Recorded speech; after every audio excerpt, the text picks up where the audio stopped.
quick non-musical episode today as I spent the majority of today organizing the project. If you've been watching the last few episodes, maybe this looks familiar to you, but to me, this is dramatically different. This is a massive improvement over what we had previously. Most of the channels are named, and we pulled all the channels that we aren't currently using, but for some reason maybe we would want up into these folders up here. I don't know if the way I'm organizing is actually the best way to do things, but it is a new thing I'm working with here as I'm going through EDM and drum and bass and realizing how important it is to manipulate and be very precise in how the audio itself is being organized, right? That's the entire concept of sound design and sound production. But when I've been working with MIDI for so many years, there's a lot of just like letting the notes trigger at a certain point and then they ring out, and you're not actually thinking about the wave shapes, you're just thinking about the sounds. It's a very musical way to approach composition and production, but it's not a scientific way to approach production. And so my process now of, making a synth and then rendering it into audio so that I can chop its tails, at points and really have things hand off directly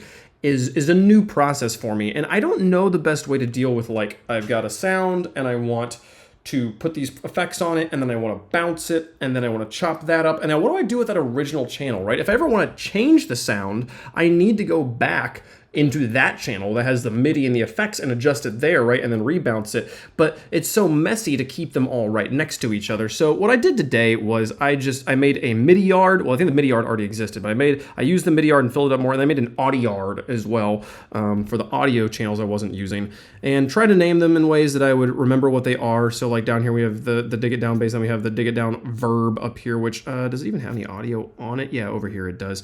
This is the one that has the shaper box on it that we were actually manipulating. So if I ever wanted to come back and adjust this bass here,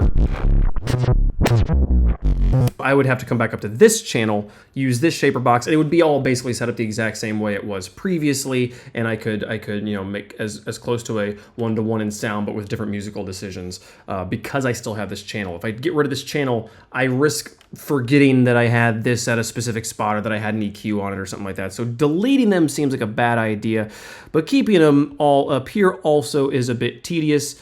I don't know if any of you producers, especially ones that work in Logic, have recommendations on how to organize these channels.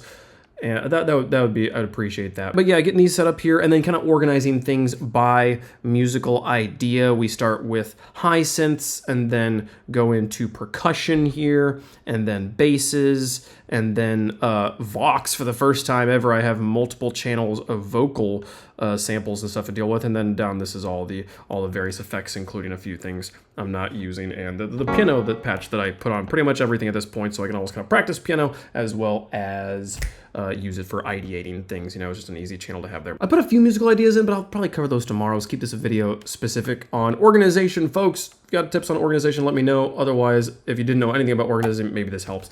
That's all I got for you today. Thanks so much for watching. See you guys tomorrow. Bye-bye.